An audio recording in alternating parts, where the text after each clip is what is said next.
मैं अमरेंद्र मिश्रा फिर से हाजिर हूं आपके साथ एक नए एपिसोड के साथ। दोस्तों, पिछले बैक टू बैक एपिसोड को आपका जो मोहब्बत और स्नेह मिला उसके लिए आपको तहे दिल से शुक्रिया।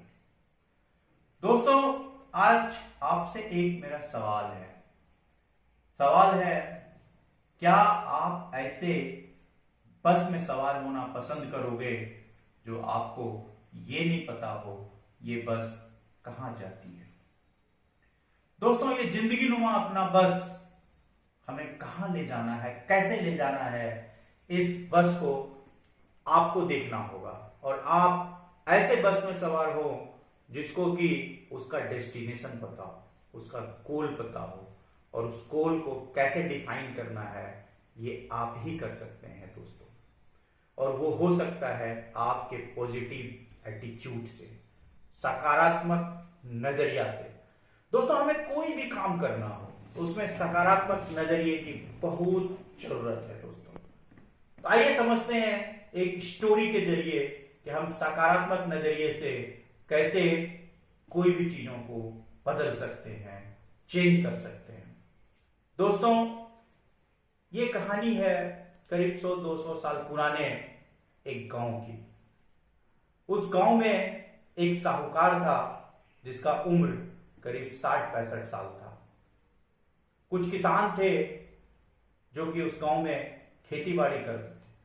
उसी में से एक किसान था, उसकी पत्नी थी और उसकी एक खूबसूरत बेटी थी जिसका उम्र करीब 20-22 साल था। दोस्तों, किसान की जिंदगी बहुत अच्छे तरीके से चल रही थी। तभी उसके जिंदगी में एक भूचाल आता है और उस साल पानी वर्षा नहीं पड़ने से उसका कुछ भी पैदावार किसानी नहीं होता है। दोस्तों, हम जानते हैं किसान का अगर पैदावार नहीं होगा तो वो खाना पीना उसके लिए दिक्कत होगा। दोस्तों, किसान पैसे की जुगाड़ के लिए, खाने पीने के लिए, सामान की उपलब्धता कराने के लिए वो साहूकार के पास जाता है कि सरकार हमें कुछ पैसे दीजिए और जब मेरा पैदावार दोबारा हो जाएगा तो मैं आपको पैसे लौटा दूंगा। जनरली पहले बहुत पुराने जमाने में जब बैंकिंग सिस्टम हमारे देश में या हमारे समाज में नहीं था तो उस समय साहूकार ही था जो कि पैसे देता था। दोस्तों, साहूकार ने कुछ सर्टन इंटरेस्ट ऑफ रेट पे किसान को पैसा दे दिया। किसान घर आया और अपना जिंदगी आराम से चलाने लगा। फिर से उसने अपने किसानी किया, फिर से खेत में अपना बुआई किया, और संजोग देखिए कि फिर ऐसा समय आता है, फिर से वर्षा नहीं होती है और उसका फिर से महामारी हो जाता है, सुखाड़ आ जाता है।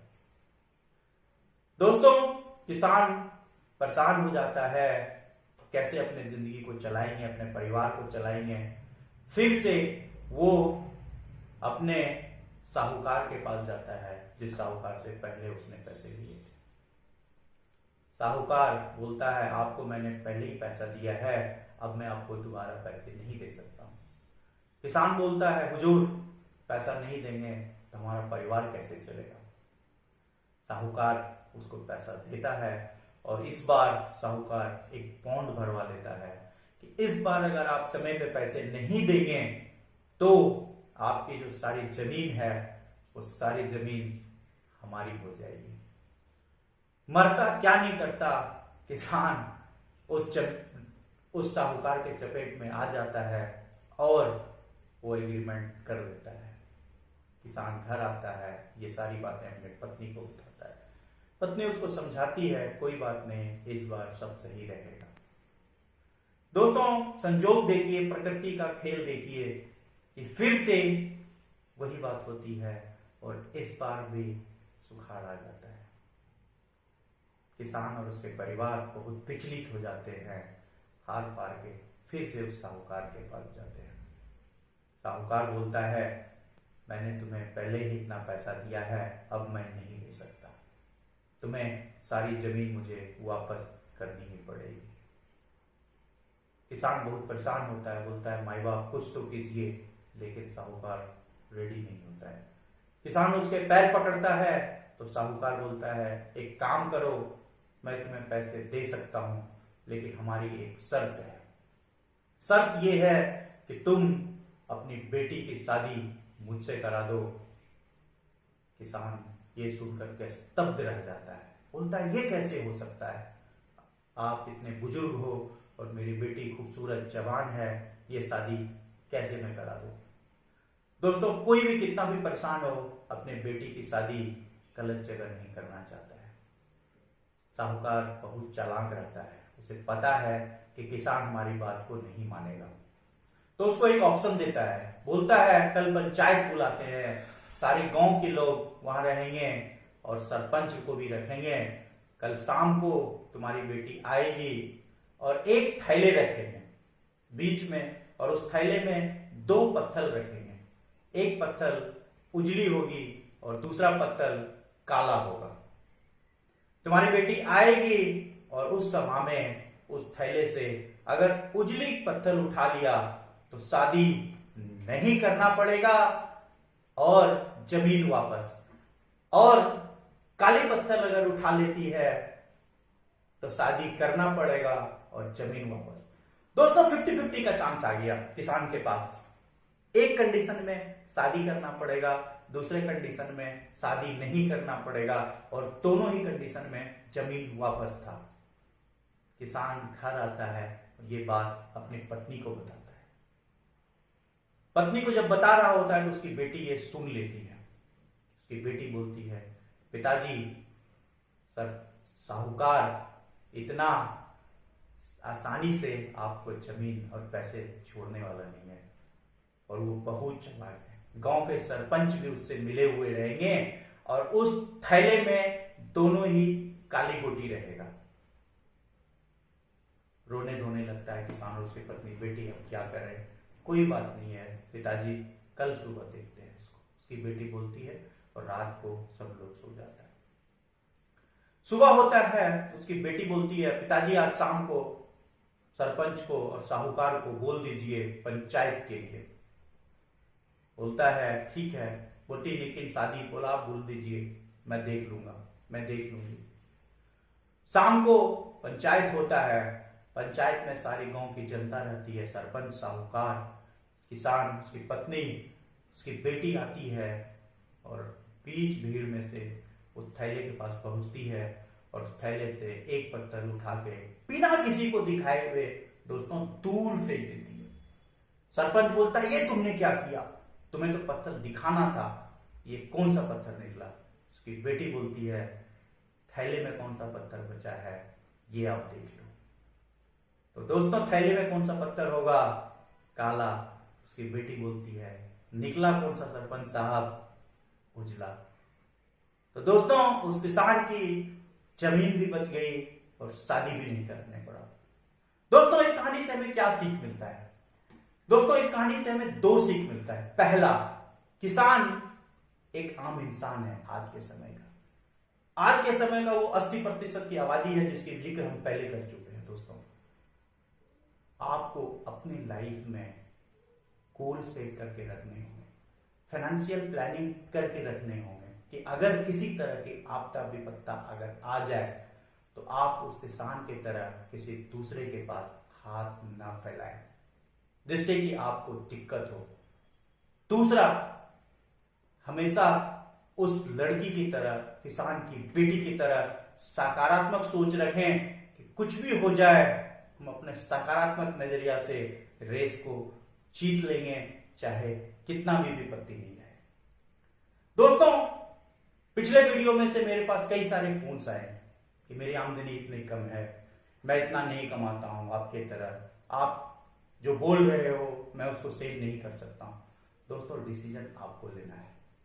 आज अगर आप कम आमदनी में अपना फाइनेंशियल प्लानिंग सही तरीके से नहीं कर सकते हो तो ज्यादा आमदनी में, ज्यादा पैसे में आप फाइनेंशियल प्लानिंग कैसे कर सकते हो? आपको फाइनेंशियल प्लानिंग करना आना चाहिए। दोस्तों, पिछले वीडियो में मैंने देखा है NWS फॉर्मूला में कैसे एन मतलब नीड्स, वांट्स और सेविंग को अपने सैलरी में से बंटवारा करके उसको डिवाइड करके कर सकते हैं। आज उसी कड़ी को आगे बढ़ाते हुए दोस्तों हम ये जानेंगे कि उसको NWS में जो हमारा 50%, 20% और 30% था, उसका बजटिंग कैसे करें, उसको कैसे इन डेप्थ करें, उसको कैसे और हम लोग सही तरीके से कर सकते हैं। तो आइए देखते हैं दोस्तों NWS पार्ट 3। आइए दोस्तों, हम लोग देखते हैं अपने इनकम को, अपने सैलरी को एक आम इंसान बजटिंग कैसे कर सकता है। बजट सबसे ज्यादा इंपॉर्टेंट है कि NWS को कैसे हम लोग पार्ट पार्ट करके बजटिंग करके अपने फाइनेंशियल प्लानिंग को सही कर सकते हैं दोस्तों। तो आइए दोस्तों देखते हैं बजटिंग। बजटिंग करने के लिए आपको 5 इंपॉर्टेंट चीज है। पहला चीज है आपका एज। अपने एज को मायने रखना पड़ेगा कि आप कैसे और कब कर सकते हैं। अगर कोई ज्यादा एज का आदमी हो और वो चाहेगा कि मैं ज्यादा सेविंग कर सकता हूं, तो नहीं हो सकता है। कम एज के लोग ज्यादा सेविंग कर सकते हैं, ये इंपॉर्टेंट रहेगा। दूसरा है दोस्तों टाइम होरिजन। आपका गोल क्या है, आपको कितने टाइम में कितना पैसा चाहिए, आपको कब फाइनेंशियली फ्रीडम होना है। तो that is very important point दोस्तों कि आपको टाइम होरिजन भी ध्यान रखना पड़ेगा। तीसरा पॉइंट है दोस्तों नंबर ऑफ डिपेंडेंट्स। आपके फैमिली में कितने डिपेंडेंट्स हैं, आप अपने फैमिली में कितने हो, उसके हिसाब से बजटिंग मायने रखता है दोस्तों। चौथा चीज है आपका इनकम क्या है। इनकम भी मेन फैक्टर है, इनकम के हिसाब से ही आप बजट कर सकते हो। पांचवा चीज है दोस्तों रिस्क प्रोफाइल। आप कितना रिस्क कवर कर सकते हो, ये इंपॉर्टेंट पार्ट है। ये 5 फैक्टर ऐसे हैं जो बजटिंग को इफेक्ट करता है। तो पहला देखते हैं दोस्तों नीड्स। हमने पिछले वीडियो में यह देखा है कि नीड्स में आपको 50% रखना है, लेकिन उस 50% को कहां कैसे रखना है, दैट इज वेरी इंपॉर्टेंट। आइए देखते हैं। ये मैंने एक एग्जांपल लिया है, ऐसा नहीं हो सकता है कि मैंने जो एग्जांपल लिया है यही हो सकता है। आप अपने फैमिली के हिसाब से, आप अपने इनकम के हिसाब से, आप अपने एज के हिसाब से, आप अपने टाइम होरिजन के हिसाब से, आप अपना रिस्क प्रोफाइल के हिसाब से उस बजट में प्लस माइनस कर सकते हैं। ये बहुत इंपॉर्टेंट चीज है। मैंने अपना एक बनाया है कि पिछले वीडियो में डिस्कस किया था रोटी। मेरा ऐसा मानना है कि 50% का ऐसा ब्रेकअप आप कर सकते हैं। क्या कर सकते हैं, खाने में अपने सैलरी का 10% पार्ट रख सकते हैं दोस्तों। उसी तरह से कपड़ा में 5% रख सकते हैं, मकान में 15%। अगर आप रेंट दे रहे हैं, सपोज दैट अगर 1 लाख रुपए आपका सैलरी है तो आपको 15,000 रुपया रेंट में देना होगा। अगर आपका शिक्षा में 10% मैंने रखा है। शिक्षा बहुत बहुत इंपॉर्टेंट पार्ट है। इसमें 2 तरह की शिक्षा है, एक आपके बच्चे के ऊपर, दूसरा अपने ऊपर। दोस्तों क्या आप अपने ऊपर अपने एजुकेशन पे खर्च करते हैं? क्या आपने कल कितना बुक मंगवाया, अपने पिछले महीने में कितना बुक मंगाया, ऐसा कुछ आप अपना स्किल को डेवलप करने के लिए क्या खर्च कर रहे हैं, तो ये इंपॉर्टेंट है। तो आपको अपने शिक्षा पर भी खर्च करना पड़ेगा। तो इसलिए 10% अपने शिक्षा का, अपने सैलरी का या अपने इनकम का शिक्षा पर रखें। फोन बिल 2%, बिजली बिल 2%। बिजली बहुत इंपॉर्टेंट है। मैं अगर आपसे बात कर रहा हूं दोस्तों, आज इसमें भी बिजली का योगदान है। आजकल बिजली बिल बहुत ज्यादा हो रहा है, तो बिजली बिल है। और इन अन्य में ETC में 6% मैंने रखा है। ये 50% का ब्रेकअप है दोस्तों। ये मैंने अपने हिसाब से बनाया है। मेरा जो बजट है, आप अपने हिसाब से इस बजट को सूट कर सकते हैं। कैसे, कहां क्या रखना है, आप उसमें देखिए। एक इंपॉर्टेंट बात दोस्तों, अपने सैलरी में जो भी पैसा आ रहा है उसका 3 अकाउंट खोलिए। पहला अकाउंट, जिस दिन आपका मतलब वेल गुड मैसेज आता है, salary credited on your account, उसी दिन अकाउंट से ट्रांसफर कर दीजिए। आपके सैलरी में अगर 1 लाख रुपया आ रहा है तो 50,000 रुपया नीड्स के सेविंग अकाउंट में भेजिए उसको, कि कहां पर नीड्स है। 20% वांट्स में भेजिए, आपको वांट्स में देना है, और 30% सेविंग के अकाउंट। मतलब अगर एक अकाउंट में अगर आप पैसा को रखते हैं तो प्रॉब्लम बढ़ सकती है, तो आप उसको 3 अकाउंट में पैसे को ट्रांसफर कीजिए, ऐसा मेरा मानना है। वांट्स की बात करते हैं दोस्तों, सपोज दैट मान लेते हैं हमें कार खरीदनी है। कार कब खरीदनी है, वो एक टाइम होरिजन की बात होती है। सपोज दैट मेरे को आज से 5 साल के बाद एक कार खरीदनी है, तो आपको बजटिंग करना पड़ेगा। On an average 8 lakh 9 lakh में एवरेज बजट की एक कार हो जाती है। अगर मैं 10,000 रुपया महीना सेविंग करता हूं, अगर मेरी इनकम 1 लाख रुपया है, एक साल में 1,20,000 रुपया सेविंग करता हूं और 5 साल में 6 लाख होता है, विद इंटरेस्ट मिला के 7-8 लाख रुपया हो सकता है, तो मैं एक कार खरीद सकता हूं। तो मेरे को 10% कार फंड में रखना पड़ेगा। मोबाइल लेना है, नॉर्मली इंसान क्या करता है, एक साल में मोबाइल बदल देता है दोस्तों। अगर आपके फैमिली में 3 मोबाइल यूजर्स हैं तो ऑन एन एवरेज आपके मोबाइल में 5% बिल आ जाएगा नया फोन लेने में। आप कॉस्ट कर जोड़ करके देख सकते हैं। अगर हमें टूर पे जाना है दोस्तों, एक साल हर साल में फैमिली पिकनिक पे जाता हूं या फैमिली टूर पे जाता हूं, तो उसमें हमारी सैलरी का 5% होता है, वो भी आपको बजट करके रखना पड़ेगा। ईटीसी में एज यू वांट मैंने लिखा है कि आप इसमें से कुछ भी चेंज करके as per your requirement, as per your family requirement बदल सकते हैं दोस्तों। तीसरा है सेविंग्स 30%। दोस्तों एक मैं सबसे इंपॉर्टेंट बात बताता हूं, पिछले वीडियो में मैंने एक वर्ड बोला है, earning is not your income, saving is your income. आप कितना कमाते हैं ये मायने नहीं रखता है, आप सेव कितना करते हैं ये मायने रखता है। ये लाइफ में गांठ बांध करके रख लें कि earning is not your income, saving is your income. दोस्तों हमारा जो सैलरी मिलता है, हम जो बिजनेस करते हैं उसमें हम टैक्स देते हैं। हमारा सैलरी अगर मिलता है तो इनकम टैक्स काट करके मिलता है दोस्तों। तो उसी तरह से आप अपने सैलरी में सेविंग टैक्स लगा दीजिए। सेविंग टैक्स क्या कि मुझे 1 लाख रुपया महीना मिल रहा है या 10,000 रुपया महीना मिल रहा है, तो उसका 30% मैं सेविंग टैक्स लगा दूंगा। उतना रुपया सीधा दूसरे अकाउंट में ट्रांसफर कर दूंगा सेविंग टैक्स के लिए। और वो अगर आप सेव कर लेते हैं तो आप अपना बजटिंग सही तरीके से कर सकते हैं। दोस्तों 2 तरह का मैंने यहां पे ग्राफ बना के रखा है सेविंग्स के लिए। यहां पे रिस्क प्रोफाइल मैंने रखा है आपका। रिस्क प्रोफाइल क्या है? रिस्क प्रोफाइल है दोस्तों कि आप 40 साल के नीचे के एज के हैं या 40 साल के ऊपर के एज के हैं। इसके बारे में डिटेल्स में और वीडियो में बात करूंगा। यहां मैंने एक एग्जांपल लेके बात कर रहा हूं कि अगर आपका एज 40 साल के ऊपर है दोस्तों, तो आप रिस्क ज्यादा नहीं ले सकते हो, आपका टाइम होरिजन कम है। तो दोस्तों आपको क्या करना है, अगर 30% अगर आपको सेव करना है तो 10% इक्विटी में डालना है, 10% म्यूचुअल फंड या एफडी में डालना है। जहां पे कि एफडी में आपको रिस्क फैक्टर कम है, म्यूचुअल फंड में भी डालेंगे तो डेट फंड में डालेंगे जहां पे कि रिस्क फैक्टर हमारा कम है, और 10% गोल्ड में डालेंगे। गोल्ड बहुत बढ़िया इन्वेस्टमेंट है दोस्तों। मैं एक छोटा सा एग्जांपल लेता हूं। मेरी शादी 2006 में हुई। 2006 में गोल्ड का रेट उस समय 9,000 रुपया था। आज क्या है दोस्तों? 50,000। कितना गुना पड़ गया? करीब 5.5 गुना। तो गोल्ड एक बहुत बढ़िया अच्छा इन्वेस्टमेंट है दोस्तों। अगर आपका एज 40 से नीचे है तो आपको रिस्क फैक्टर ज्यादा लेना पड़ेगा। क्या लेना पड़ेगा? रिस्क फैक्टर में 18% हम सीधा इक्विटी में डालेंगे।